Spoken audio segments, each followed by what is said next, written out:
This is my first PwC conference. I am honored to be here. I appreciate Trish's invite to come speak to you today.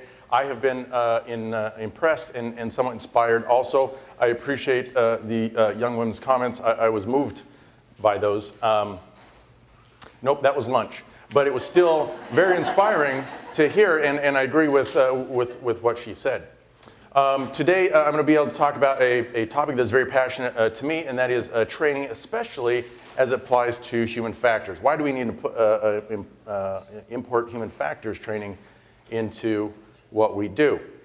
However, by way of introductions first, so I put up my little laundry list of my credentials to give you some sort of kudos to why I'm here and why you should listen to me.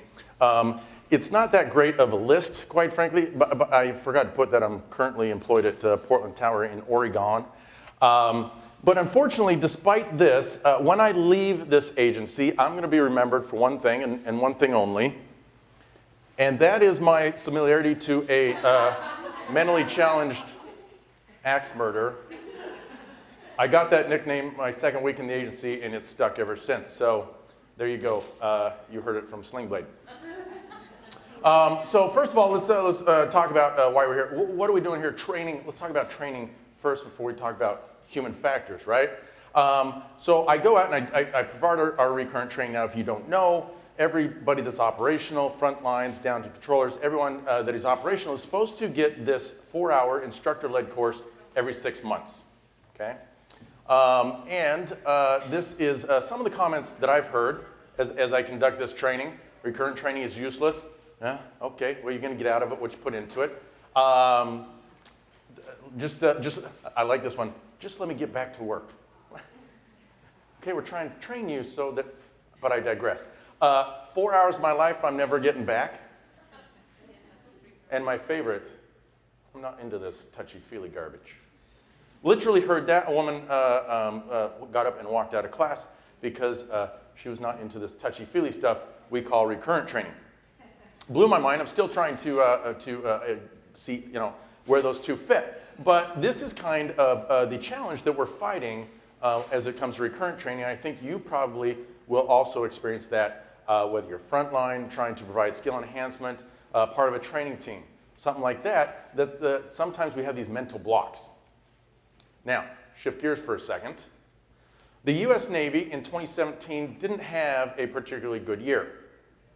In June of 2017, there was the USS Fitzgerald collided with a Philippine cargo ship just off the coast of Japan. It left 7 sailors dead in their berthing compartment. All right. 2 months later, in the Straits of Malacca, in the eastern entrance to the Straits of Malacca, just off the coast of Singapore, the USS McCain collided with a Liberian tanker. They would go on to have 3 more instances. This one resulted in 10 perishing. 10 sailors perished in this particular one for a total of 17 in the year 2017. And what we found in these instances, as the U.S. Navy and others investigated these collisions, was that training was first and foremost. The individuals responsible for the ship had not received complete and accurate training on the propulsion or navigation systems of these 2 ships. Now, I don't know about you, but navigation and propulsion seems like days 1 and 2 in your training on a destroyer, does it not? Okay, I'm the only one, but whatever. I think that they're pretty important. How can we be defunct in our training on these 2 systems if we're going to be in charge of destroyers? Navigating 2 of the most heavily traveled waterways in the world. Now, here's a question for you. How does this apply to us? How does this apply to air traffic? Let me give you just 2 examples. In October, apparently, there we go.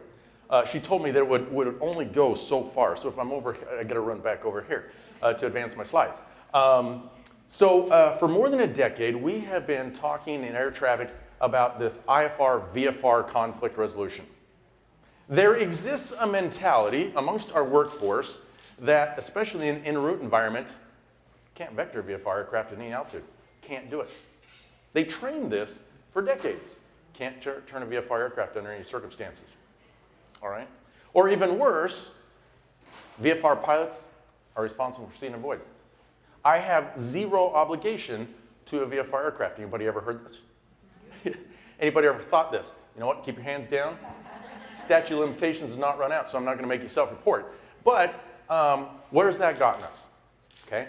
So we actually have a campaign going on right now, our Stand for Safety campaign, IFR VFR conflict resolution.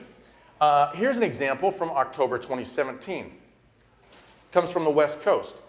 In this picture, what you'll see, well, you can't see it, so I'll just describe it to you. What you have on the left side is a VFR aircraft. On the right side, we gave him perfect ninja vectors, is a IFR aircraft going right into that VFR aircraft. We climbed him right through. Why? Because he's VFR, it's see and avoid. The responsibility rests solely on the pilot, right? Right? Okay. Correct answer, well done. Okay, so these aircraft missed by 100 feet and 0.02 miles. 100 feet and 0.02 miles. That was from October. Earlier in the year, over some mountainous terrain, over the, well, I won't say the state because it'll give away the controller center facility, but over some mountainous terrain, we had a regional jet that was descending into a airport and a VFR aircraft that was westbound. The VFR aircraft was at 10,500 feet. The controller descended the regional jet out of 11,000 feet. He did, however, exchange traffic. Now, when we talked about this in recurrent training, I wanted to impress upon our people what the outcome of this was. So I did a little video. Hopefully you can hear this. The aircraft pass less than 600 feet lateral and 100 feet vertical. 100 feet vertical, 600 feet lateral, with a closure rate of over 350 knots. Anybody want to be on that regional jet right now? But he's VFR. Okay. So, my question to you. What's the difference between us and the U.S. Navy in 2017? Brothers and sisters, I propose to you it's a combined 200 feet and just over 1,000 feet lateral. That is the separation standards that, or the separation that we got lucky, quite frankly, and kept us out of the news, whereas the U.S. Navy was solidly in the news. Think about that. I just gave you two instances where a combined 200 feet vertical and less than 1,000 feet lateral didn't make the news. Now let me ask you, again, is there a need for ongoing and recurrent training? Is it okay that once I get certified, I have displayed a level of ability that requires no further training? What is the requirement actually for getting certified? Anybody know? It's not even 100%, right? According to our own regs, there is a room for improvement. It assumes that you are going to learn and grow when you get certified. A control tower operator certificate is basically just like a pilot certificate. When I got mine, my instructor told me now you know just enough to be dangerous, but you are given a license to continue to learn. Okay? Now, how does that plug in? We have a good example of this in Captain Sully Sullenberger. He said, and I think he summed it up quite nicely when he said, for 42 years I've been making small regular deposits in this bank of experience, education, and training. And on January 15th, the balance was sufficient so that I could make a very large withdrawal. Did he make a large withdrawal? I would say he did. Here's my question. What then are you going to withdraw from your bank account if you have not been making regular ongoing deposits? To the individual who says, I don't need recurrent training. To the individual who says, I'm not into this touchy-feely stuff, I propose to you that when come the day, heaven forbid, that they have to draw upon that bank account, it will be depleted. But I digress, all right? So I think we can all agree in this room the need for ongoing and robust training, okay? So what do we do about it? Can we all agree that humans are flawed? Anybody ever been in a relationship and is not in that relationship? Why are you not in that relationship? Because the other person was 100% flawed, right?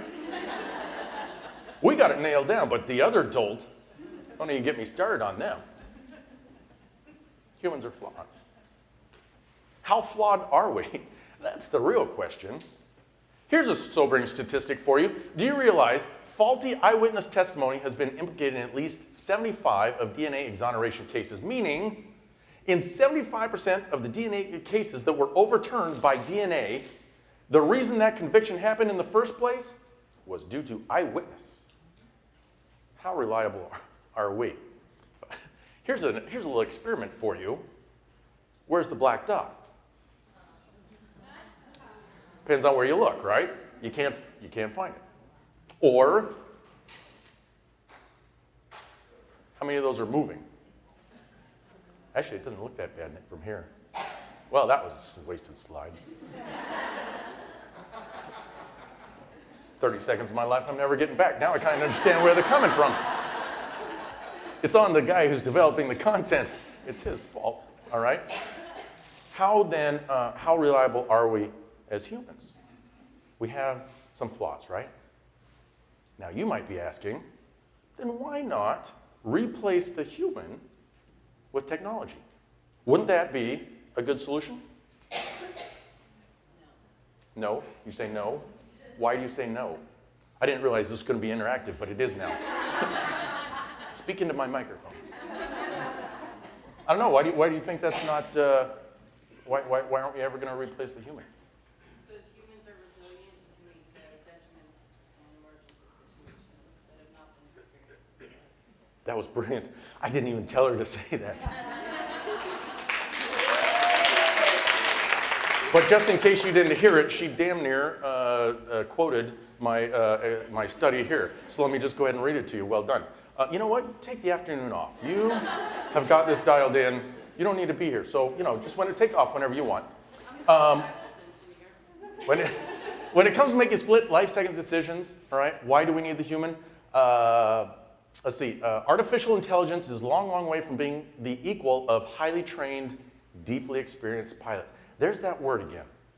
Highly trained, deeply experienced pilots. It goes on to say that scientists have been unable to duplicate machines, the kind which have the creativity, insights, and instant awareness of circumstances that a well-trained and proficient human has. All right. The joke is that the cockpit of the future will be a pilot and his dog, right? Dog, simply there to bite the hand of the pilot if he touches anything. Why do we have the pilot? Well, somebody got to feed the dog, right? So, but I don't see us replacing very quickly the human element. Because for those reasons right there. Look no further than the Southwest instance that we just had in Philadelphia, or Sully Sullenberger, or the Sioux City, Iowa crash. If you look at the last big 8 crashes where there have been fatalities, but also survivors, going back 25 years, there are more than 1,100 souls that are alive today directly because of the influence of the human in the cockpit. Now, I don't have time to go over those today, but by the way, I put my cell phone here, so I'm not going to go over on my time. So I'm going to check this periodically if that's okay with you. Actually, it has to be. I'm giving the presentation. Go with it. So I'm not going to go over those now, but she's absolutely right? That the humans bring something to the table. But remember, there's a caveat there. The caveat was highly trained, deeply experienced pilots. And the same is true of air traffic controllers. So let's talk for a second then about this human pyramid, which you can't really see. Well, you're going to have to take my word for it. It's there. Our ultimate goal, then, is to maximize human performance. Think about every sports team. What are they really trying to do? Are they not trying to maximize the performance of their players? They coddle them like you wouldn't believe. They give them the best of the best. They give them the greatest equipment that's on the market. all for one reason, to maximize the human performance. Okay?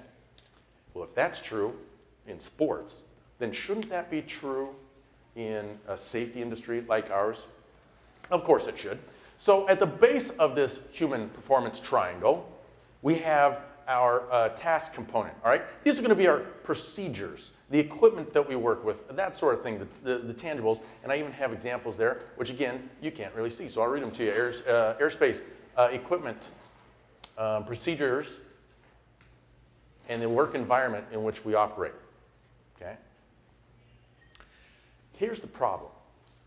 I can give you the best equipment known to man, and you can still screw it up, right? I wanted my daughters to be successful, so when they were young, I gave them access to a Mac. Can we all agree it is the best computing machine known to man? Thank you, sister. I know if you had a Mac, you'd probably use that, but you know, you got to work with what you got, right? So I gave her that Mac, or I gave them access to a Mac, and one day at work, my daughter, who was probably right around 6 or 7 at the time, called me, and she said, "Dad, I broke the house." I said, "Well, if you're calling me from inside the house, so it can't be that bad, right? Why don't you go and expand on that a little bit? Tell me about this broken. How'd you break the house?" She said, "Well, Dad, nothing works, and I'm very scared." I said, "Okay, well, walk me through it. What were you doing at the time that the house was broken?" She said, "I was working on the Mac." I said, "Then you got nothing to worry about." She said, "But nothing works." I said, "Well, walk me through it." She said, "I was trying to watch a video on YouTube, but I couldn't watch the video because it said I was missing a plug-in." And you can imagine what she did after that. She plugged in everything she could find in that house, and she popped a circuit breaker. I had given her, true story, I had given her the finest equipment known to man, and yet I hadn't trained her very well. Which brings us to our next piece. Oh, yes, this is funny. I almost forgot I threw this in there. How do humans interface with science, systems and technology? I just gave you an example. Let me give you a more recent example. I found this going through an airport about 2 weeks ago. Now, in case you can't see that, that is a paper towel dispenser. Somebody didn't get the proper training on the towel dispenser and tried to take their towels from, well, I mean, you can see the results. Hopefully it wasn't a pilot, but I digress, all right? So you would think that some systems don't necessarily need to be trained now, wouldn't you? Proof positive, brothers and sisters. Ladies and gentlemen of the jury, I propose to you, you do have to train that sort of thing, all right? And a lot of them are working in our workforce too. All right, so let's get back to the training then. So what does that look like in the agency? Well, ELMS training, Recurrent training. We have training available to us, and I think the agency has gotten a little bit better. I think we've got a long way to go, but we have a little bit better that we can do in the training that we provide. But the problem is the attitude that we have towards training. Skill enhancement training is a negative. You don't want that. You don't want skill enhancement training, right? No, that's not right. That's not accurate. I just showed you what the other attitudes towards recurrent training is, et cetera. So do we need to train these systems? Of course we do. Because if we can't interact with the systems and paper towel holders in our facilities, then what good are we doing, all right? Number 3 in the pyramid is the performance quality. These are the skills, the professionalism, attitude, and physical conditions that you bring. Now, this is not a comprehensive list, brothers and sisters. This is just scratching the surface. But these are some of the things that we need to maximize the human performance. Now, I know that you are all good, God-fearing folk like I am, and therefore you hate the Los Angeles Lakers as bad as I do.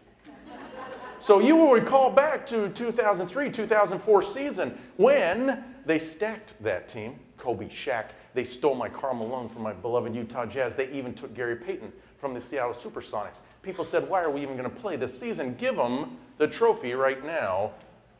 This one's in the bag. Anybody remember what happened? Didn't even make it out of the first round of the playoffs. How can that be, the experts said? How can it be? Well, Phil Jackson, the coach at the time, would go on to write a book. And I think that he gave the answer in that book, albeit somewhat covertly, whether he intended to or not. He described that team as uncoachable. Any front lines in here? You got some people in your workforce that would meet that description? Frontline or not, you got some people working next to you just as controllers that would fit that description, wouldn't they? They don't work within the system, or they don't work with others very well. Does it affect safety? It absolutely does. Our distinguished President Paul Rinaldi once described air traffic as the ultimate team sport. And I agree with that. I think that's absolutely true. It was true for the Los Angeles Lakers in the 2003-2004 season, and I think it's true for us every day. Professionalism, skills, the attitude that we bring helps maximize the human performance. I don't remember what's next. Let's get to it. Ah, yes, the most common causes of error. So we're talking about human factors, right? If we want to maximize the human performance, let's learn about the errors that we make and how can we mitigate those. Now, we're never going to entirely eliminate errors. The average adult makes 6 to 8 errors per hour, per the expert. 6 to 8 errors per hour, okay? Now, the good news is, most of us professionals, we catch them. Most of them are benign. They don't really lead anywhere. And that's the ultimate goal. You'll notice I didn't say eliminate the errors, because brothers and sisters, that ain't happening. But what we can do is reduce and even manage and mitigate those errors. Now, lest you think this is coming from me, it's not. Anybody who's ever been to CFS in the last 5 years has heard Gordon Graham speak. Gordon Graham, world-renowned risk management expert, and according to him and his research, these are the 5 most common causes of errors. Number 1, fatigue. Fatigue. Both mental and physical. Now, fatigue, this is a big one in our industry, is it not? Can we go back to 2013? I want to play you a little video that absolutely floored me. Oh, okay, apparently I'm going to do all 5 of them, and then we'll explore them individually, okay? Number 2, risk homeostasis. Basically, this is a fancy word for saying drifting away from standards. Drifting away from standards. We've all done it. Don't you sit there innocently looking at everything. I know it. You know it too. It's a challenge that we deal with, right? Ooh, crap, went too far. Distractions in all their various forms. Oh, we got to talk about that one. Hubris. When I first did this, I said that I will consider myself a failure if I do not have the entire agency using the word hubris before that round was done. You know what my feedback said? Stop using big words. Kid you not, brothers and sisters. So, know your audience, Richard. Well done. Last but not least, complacency. I'm going to devote quite a bit of time to that one because I think it's really, really important. But let me start off with fatigue. I want to play you a video from right after we had an incident in Reno. It was the second one, if I'm not mistaken, in our slew of incidents that we had right there close. This was after the second one. And this is department, at the time, Secretary of the Department of Transportation Ray LaHood being interviewed by George Stephanopoulos, I think. Let's turn right away to the man in charge of the nation's skies, the Secretary of Transportation, Ray LaHood. And Mr. Secretary, you called this incident outrageous, but it's at least the 4th, maybe the 5th in recent weeks. How could it happen again? George, I want people to know that we are outraged. This is just absolutely ridiculous that a controller could fall asleep in Reno when a plane is trying to land there. And we have now 5 investigations going on. We'll learn a lot more about it. We've suspended these controllers, and we may have to take more permanent action once these investigations are complete. You know, we checked in with our aviation expert, John Nance, and he said that these controllers are being set up to fail, and it's time to grab the agency by the ears and make changes. Are you prepared to make more changes? Absolutely. I'll be grabbing the agency by the ears. We've done some grabbing today with the outrage that we've expressed and the suspension of this controller and the investigations, and there'll be more to come, George. I guarantee the flying public we will not sleep until we can guarantee that there's good safety in the control towers when these planes are coming in and out of airports. Can you make that guarantee tonight? I will make the guarantee tonight that there's 2 controllers in these control towers and that it will be safe to fly in and out of these airports. I'm going to assume from your reaction that you were picking up what I was laying down. I met two students up in New York in the elevator yesterday. They had to leave, so they were not here, which is unfortunate because I was going to counsel them that if I could get them to take one thing away from this presentation, it's watch your ears when you get to your facility. A lot of grabbing going on. But number 2, I think Secretary LaHood probably figured out what the problem was in the first 24 hours that he was on the hunt, right? He would not rest until he found the problem. Something tells me he found it pretty quick. And it was good. I don't think, well, clearly before that, we did not give the proper level of due diligence to fatigue that we do now. We have the fatigue MOU, and we've done scientific studies and all that. And I think we're finally starting to give it its due diligence. One of the things I like to point out is, if you remember, he said fatigue, both mental and physical. Why do we have breaks after every 2 hours? You get mentally fatigued, do you not? Okay. So there you are, you're training an individual, and for 2 hours, you train, and then you go do a debrief, you get a 20-minute break, and you got to head back to work. What do we want to see that trainee do in those 20 minutes? Study. We want to see them in the books, don't we? And then we're surprised as throughout the day, their performance degrades. But we never give them that mental break. Oh, we'll take it, because we're CPC. But as a trainee did it, I don't think so.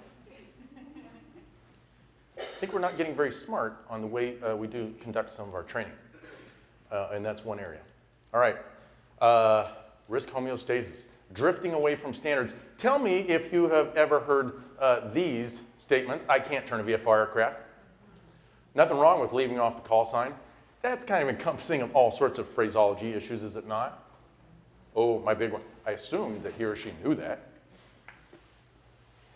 VFR pilots are solely responsible for the safety of their aircraft. Of course, none of those are good statements that you want to hear, right? But we do it because we start drifting away from standards. It starts out small, and it gets bigger. And it's interesting, it seems that it's not just individual, but crew to crews. Like, have you ever worked in overtime? So you're working on a crew opposite the one you've ever worked with, and it's like you're not even in the same facility. Like what they're doing, they're cutting corners, they're these automated point outs, they're half legal, etc. Just within our own buildings and on our own crews, this is one of the continuous battles that we have, this drifting away from standards. How is one way then that we correct that drift away from standards? Somebody said or say Recurrent training wrote something. Thank you. Appreciate it. Throw me a bone. You know what? You take the afternoon off. You're back. You're staying here. I gave you the opportunity. That's on you. Distractions.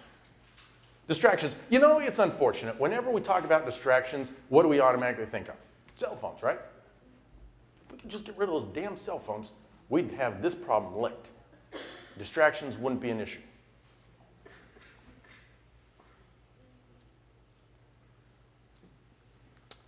That is my youngest daughter, Isabella. Yeah, she's a cutie patootie. She's 15 now. Hasn't reached 60 pounds, but we're working on it. Straight fat milk, all this sort of thing. All the candy she wants, but can't seem to put any weight on her. But she's adorable. So this was on a day that she and her sister, 3 years older than her, were left to babysit their 6-year-old niece. Came home, and the 6-year-old niece is scratched head to toe. She's got scratches all over. So I asked, what happened? What would they say?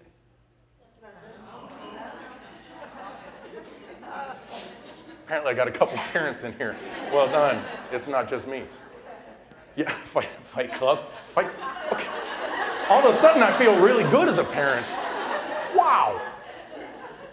Recurrent, forget about recurrent training. We got bigger issues. Fight club, that's awesome. I'm going to use that totally, by the way.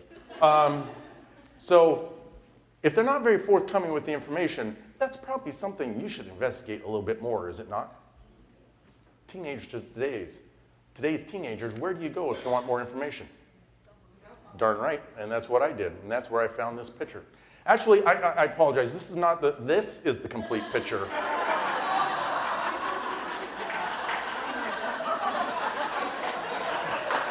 That I found on the cell phone.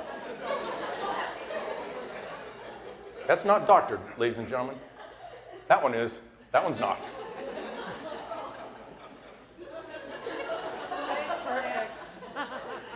I don't know. Ladies and gentlemen, the jury, distractions kill, and I will leave it at that.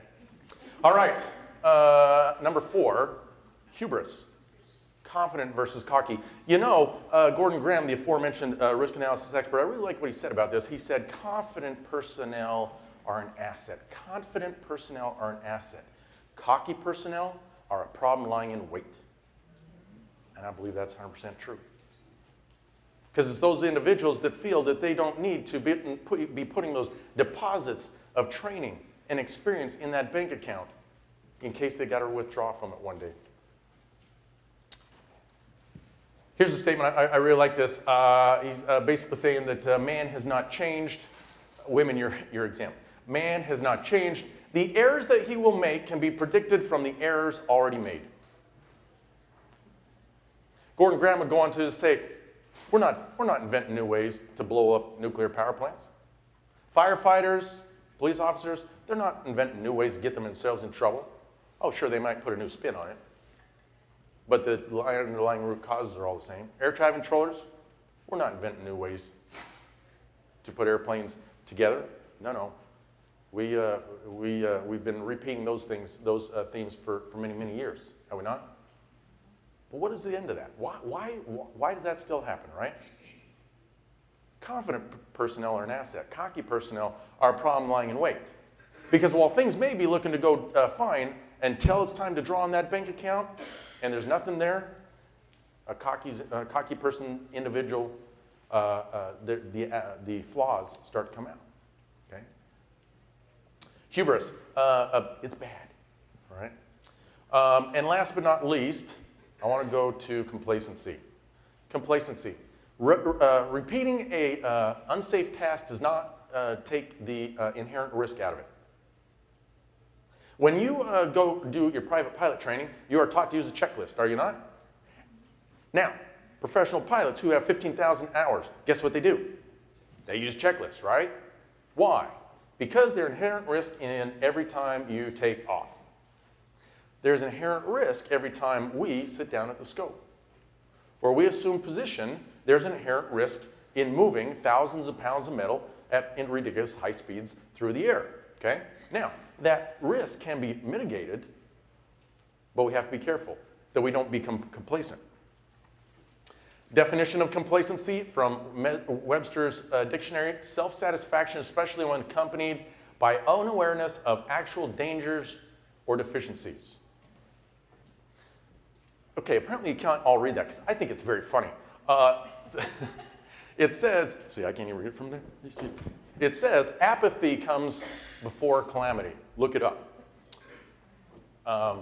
That's a gazelle right next to a lion. Okay, I'll take that one out for next time. I apologize to have wasted your time. I owe you now, I think, 2 minutes, so somebody keep me on track for that. Complacency, right? It's interesting, as I was talking to our human factors delegate to IFACA, and also talking with NAV Canada folks, a man by the name of Frank Kennedy, some of the things that they're working on, and this complacency thing keeps popping up everywhere. Apparently, all humans are subject to it, right? Unawareness of the actual danger or deficiencies. We become victims of our own success. Things have gone well for so long, thanks to President Trump, that we don't really realize the dangers in it, right? Oh, deny it. I've got an Instagram that says it. All right. Here's one of the other problems with complacency. Complacency leads to something we call cognitive biases. You may know it more as expectation bias. I'll show you why I'm going to call it cognitive biases here in a second. Now, you're going to say to me, Richard, it's 2018. It's not cool to be biased. I'm going to show you that you are. Go ahead and read that for me, please. Just to yourselves.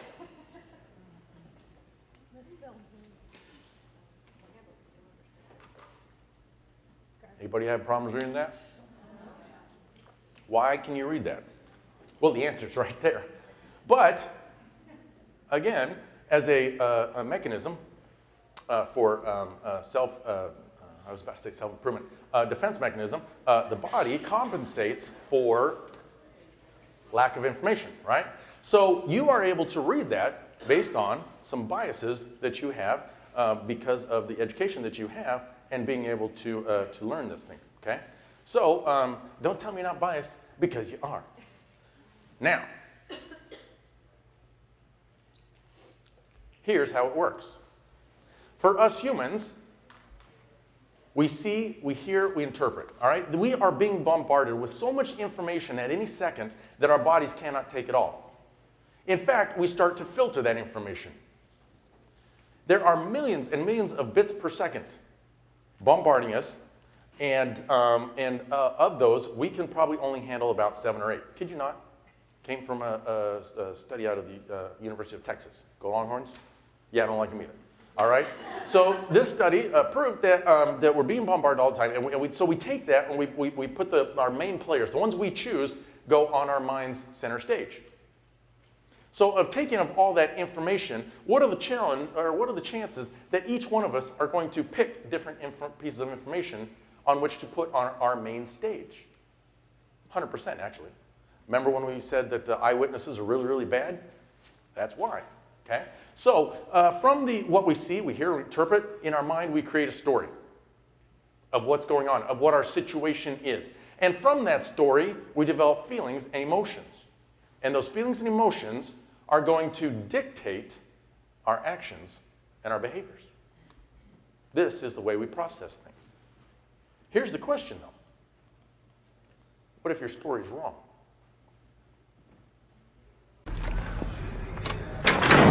Hey, kid. You got to get down. Come on.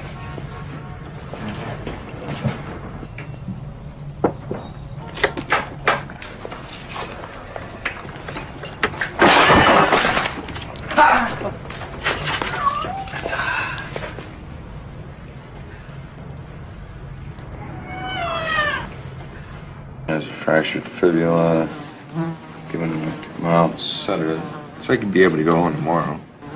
Daddy's gonna be so excited. I'll do.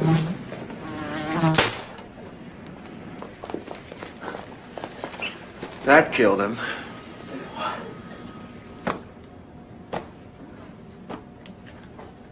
Paging Dr. I got 5 more minutes of that, but you get the point, all right? What if the story is wrong? Who's going to back us up to the right point so we can get on the right road, or we continue that to the bitter end? I told you that what we call expectation bias, actually it's more appropriately called cognitive biases, because this little chart here that you can't see, but I don't really care, because what it points out to you is all those are different biases, categorized by scientists. I don't know how, I haven't had that many thoughts in my life, separate thoughts, so I don't know how you get that many, but of that chart, I want to talk about 3 of them. I think there are 3 that affect us on a daily basis. 3 that are important to us. First one is confirmation bias. Here, a person will ignore facts or information that do not conform to their preconceived mental model. Number 2, expectation bias. A person sees the results they expect to see. And number 3, optimism bias, overly optimistic about an outcome. Usually somebody will roll their eyes when we bring up the biases and we start talking about this and they're like, really, truly, let me get back to work. But I think it's really, really important. Can biases cost us tons of money and maybe even lives? In 1983, the J. Paul Getty Museum out of Los Angeles was approached by an Italian, it's always an Italian, named Gianfranco Bianchini. And Gianfranco had in his possession a Greek kouros. A Greek kouros is a statue. They're always male, very muscular, just under 6 feet. I'll give you a visual. Go ahead, soak it in, ladies. That's a freebie. Guess who's never getting back, invited back? All right, Greek kudos. So he approached them, and he had an amazing specimen, all right? There are not that many known to exist in the world, and John Franco's was in extremely good condition. He offered it up to the museum for $15 million. They took it on a retainer for 18 months so they could study, because they're not stupid, and they took this statue and they did their due diligence. They got their lawyers on it, and they tried to track back as far as they could where this thing had been since basically the time of Christ. And then they had some scientists come in. They bored a hole right in the just below the right kneecap of the statue to take a core sample. And what they found is it indeed did come from the appropriate Greek Isles. And what's more, it was covered in calcite. Calcite is a layer that forms on the stone over many, many thousands of years. After 18 months, they decided that it was indeed the real thing, and they went ahead and purchased the Greek kudos. And they put it on display, but they did not get the reception that they were waiting for. No, the experts came in and said, I can't put my finger on it, but there's something wrong with your statue. It's just not right. They got so much feedback that they took it down, they took it back, and they said, okay, let's investigate this thing some more. New teams are put on it, and what they found was some real holes in this thing, literally. For example, there were letters gone back and forth, letters of ownership, bills and deeds, and that sort of thing, with stamps on them that were supposed to be from years where the stamp didn't even come out for another 40, 50 years. All sorts of these little holes started not matching up. What of the core sample? Well, what they discovered from some other experts was it was indeed the correct stone from the correct island of Greece, but that potato mold would give you the same effect. They had bought a fake. In his book, Blink, Malcolm Gladwell talked about this very case. And he talks basically about confirmation bias. Why did the J. Paul Getty Museum lose $15 million? He described it thusly, quote, "It's because the Getty desperately wanted the statue to be real. It was a young museum eager to build a world-class collection, and the kudos was such an extraordinary find that its experts were blinded to their own instincts." Confirmation bias, all right? We experience that every day at work, whether you realize it or not. Now that I've made you aware of it, go back to your operation and start looking. I can guarantee you're going to find examples of confirmation bias. Number two, expectation bias. I just realized I didn't put it in here. I was really proud of, I don't know why, from the moment I read this ATSAP report, I swore it was a female. But she had some really astute insight in the mistake that she had made, the reason why she was filling out the ATSAP report, and in her narrative, she said, I succumbed to expectation bias. And here's what I need to do better to not allow that to happen again. It was brilliant. But anyway, expectation bias. A person sees the results they expect to see. In 1999, in the Bronx, in February, it was a little unseasonably warm, and there was a Ghanaian immigrant by the name of Mr. Diallo who could not sleep that night. So he had gone down to spend some time on the stoop of his apartment building. He lived on the second floor with his cousin. Around the corner came an unmarked police car with 4 officers in it. And they see a guy that they would later describe as casing the joint. There's Mr. Diallo on his stoop. They come around the corner, and they see him out at midnight. Now, anybody from the Bronx? I've never been. Dicey area? I don't know. What? Yes? Okay. I got confirmation. There you go. So not that many people hanging out on their stoops in February in the Bronx, apparently. Okay?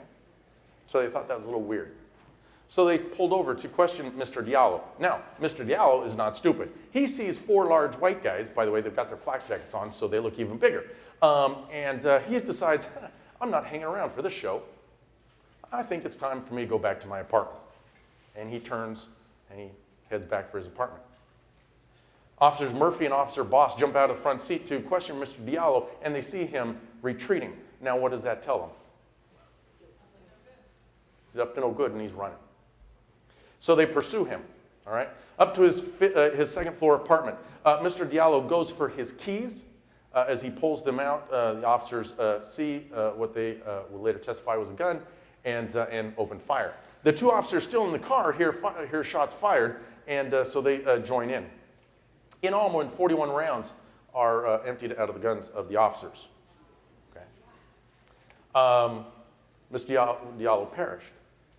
But what's interesting, as you look at this case, one of the officers, they all said the same thing, and they were legit in what they were saying, but the one officer in particular said, all my training and all my prior arrests told me this individual had a gun. They would all testify that he had a gun, only to come find out it was indeed his apartment keys. Okay? Expectation bias. Optimism bias. It was funny, as I was developing this, I was working ground control in the tower one day, and I hear a freshly certified CPC who's still in the learning phase on Local 1. On Local 2 is one of my more experienced and seasoned controllers, and he's a really, really good controller. And I heard that veteran controller call up on the landline to the other controller and say, hey, would you like to unload your arrival off onto my runway? And the new CPC said, no, I got this.